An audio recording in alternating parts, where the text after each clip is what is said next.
So the genius is that actually it comes from Roman times when they talked about a genius that was sort of the spirit that traveled from home to home to home, and it was a protector. And sometimes our genius energy, maybe it's around you're great at like you're kind of like a people reader and you can kind of know how to give people what they want, right? So maybe you're a great salesperson. You work at the Gap and you can just like spot them and find their pair of jeans, right? You can like sell. And but that also could lead to this sort of shadow side of like you don't always turn that towards yourself and ask yourself, what do I need? Or maybe you're so busy people pleasing, you give more of yourself than what's helpful, or people start to feel that you're inauthentic because you're just trying to please them, right? So you can see how the genius energy can kind of your genius could become your problem in some ways.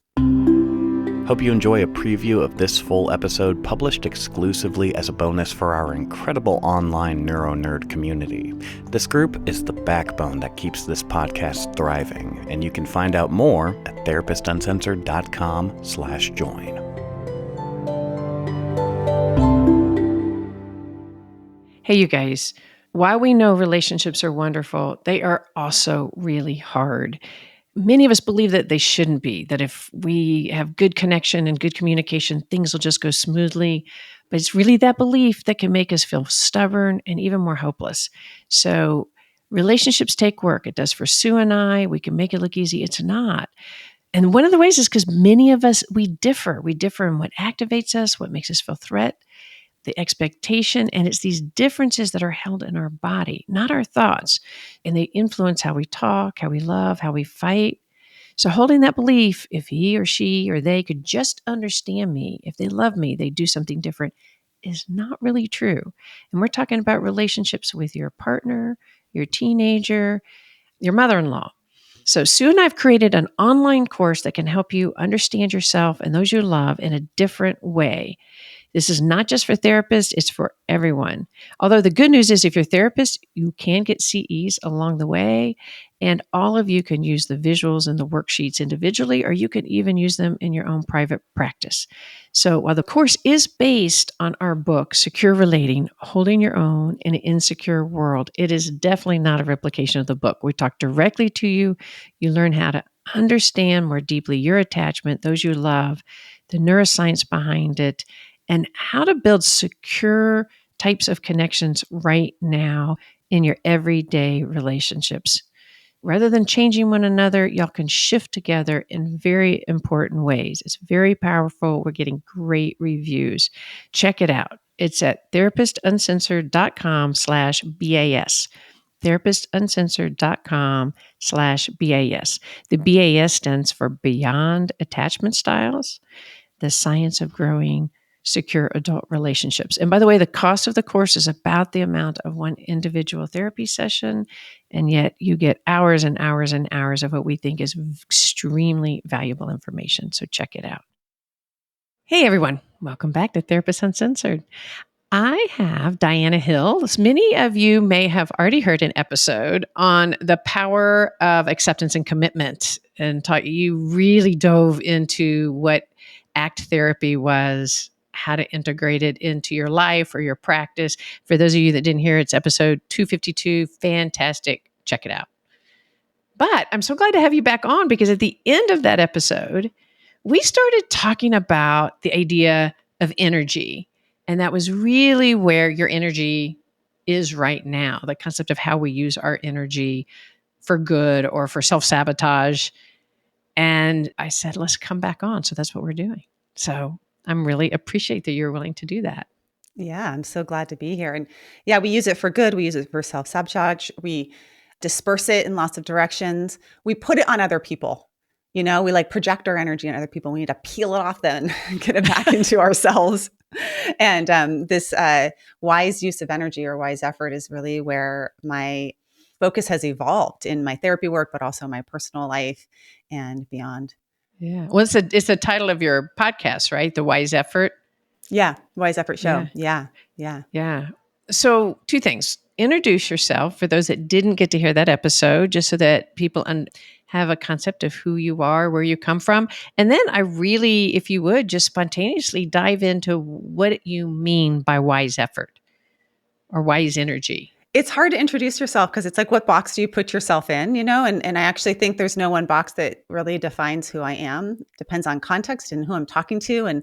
But for this audience, I'm a clinical psychologist and I specialize in ACT, or I have a lot of training and background in ACT, but I have a really long interest also in contemplative practices and body-based practices and embodiment.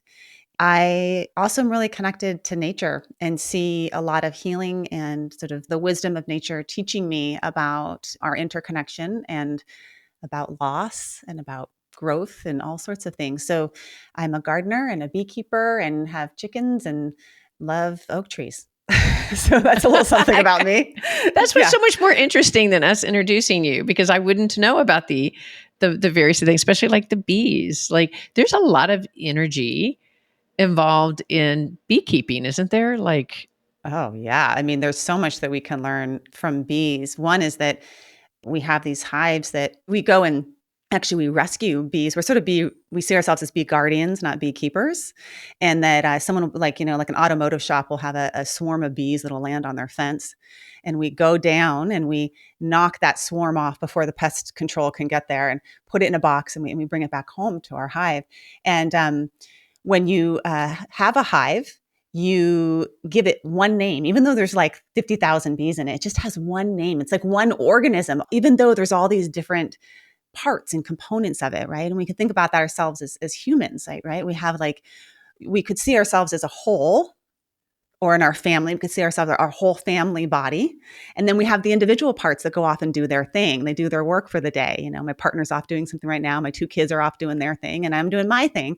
But then we come back together as a hive. And so they teach us a lot about interconnection. They teach us a lot about doing our part. And then they also teach us about leaning on each other. Bees do something called festooning. what is that? Say it again. Festooning.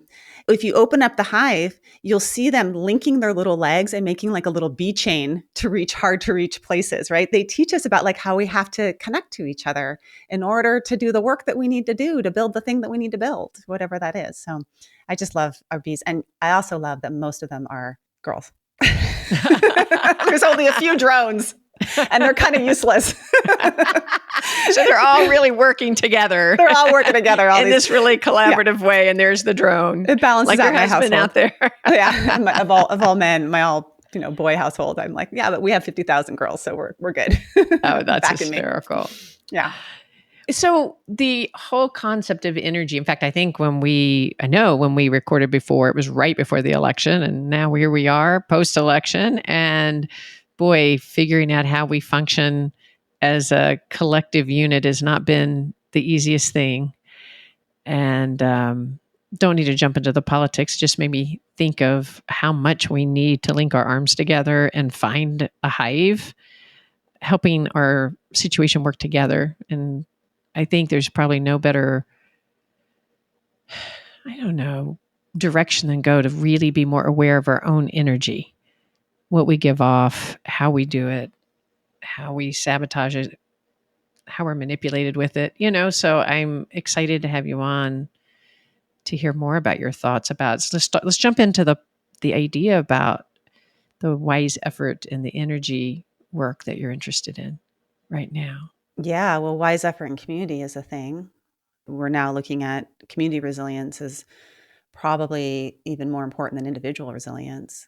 That this whole concept of being an individual, is not going to be enough. We need community. And that is part of our wisdom in how we are using our efforts. Am I using my efforts and my energy to build bridges and to, this morning running down and borrowing some spinach from my neighbor?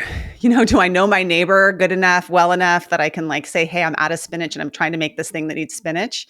And then at the same time, there's a trench that's being built, dug along my road that's because of the house down the line that's like jackhammering. And am I going to forgive that trench and the jackhammering? And, there's wise effort and community.